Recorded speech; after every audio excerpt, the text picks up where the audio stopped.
मैं बात करने जा रहा हूं भारत के एक ऐसे इंसान की जो 21 साल तक टाटा ग्रुप्स के चेयरमैन रहे और इस दौरान अपने तमाम तजुर्बे, कमाल की बिजनेस स्ट्रेटजी और मेहनत ईमानदारी के दम पर टाटा ग्रुप्स की तमाम लॉस मेकिंग कंपनीज को न सिर्फ प्रॉफिट मेकिंग कंपनी बनाया बल्कि कंपनी को कामयाबी की उस बुलंदी तक पहुंचा दिया जहां पर सिर्फ टाटा कंसल्टेंसी का टर्नओवर ही इतना है जितना पूरे पाकिस्तान की जीडीपी भी नहीं है।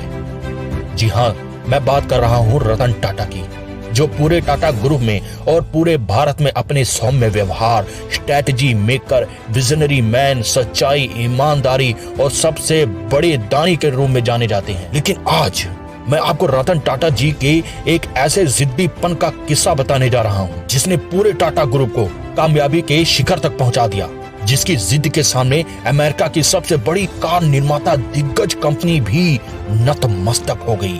ऐसा कैसे हुआ और क्यों हुआ, चलिए जानते हैं। बात शुरू होती है तब जब टाटा ग्रुप बड़े ट्रांसपोर्ट व्हीकल्स की प्रोडक्शन किया करता था। रतन टाटा जी का सपना था कि भारतीय सड़कों पर पूरी तरह से मेड इन इंडियन पैसेंजर कारें दौड़े, जिसके चलते 1997 आते आते रतन टाटा ने पैसेंजर कारों में लोगों की जरूरतों को समझते हुए भारत में पैसेंजर कार लॉन्च करने का मन बना लिया। रतन टाटा जी ने अपनी एक टीम बनाई और लग गए भारतीय पैसेंजर कार बनाने में। तमाम परिश्रम के बाद 1998 आते आते पैसेंजर कारें बनकर तैयार हो गई, जिसका नाम रखा गया टाटा इंडिगो।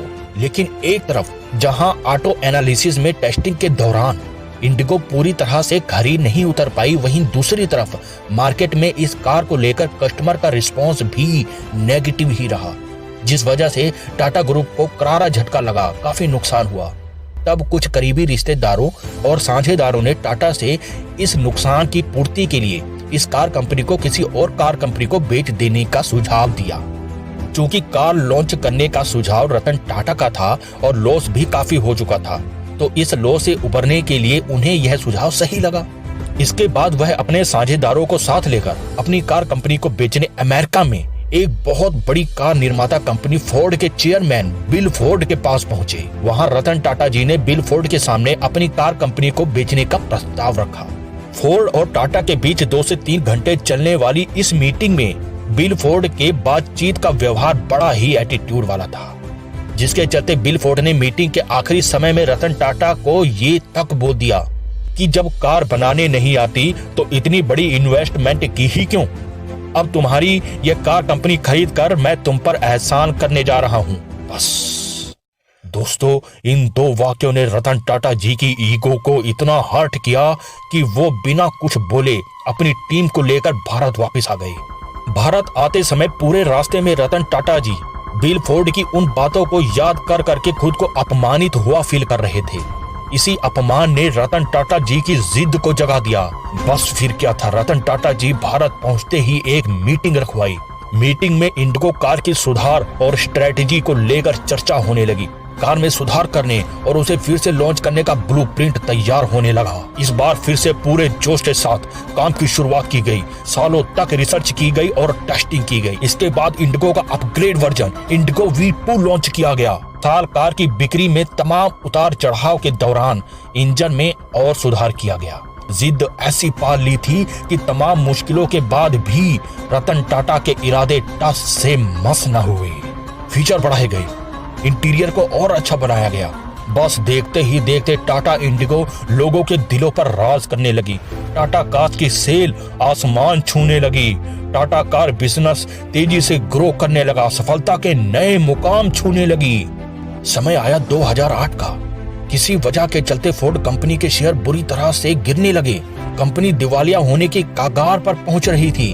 वहीं दूसरी तरफ फोर्ड कंपनी की 2 लग्जरी कार जगुआर और लैंड रोवर बनाने वाली कंपनी बुरी तरह लॉस में जा रही थी। ये खबर जैसे ही रतन टाटा को पता चली, उन्होंने फोर्ड की जगुआर और लैंड रोवर कंपनी को $2.5 बिलियन में खरीद लिया।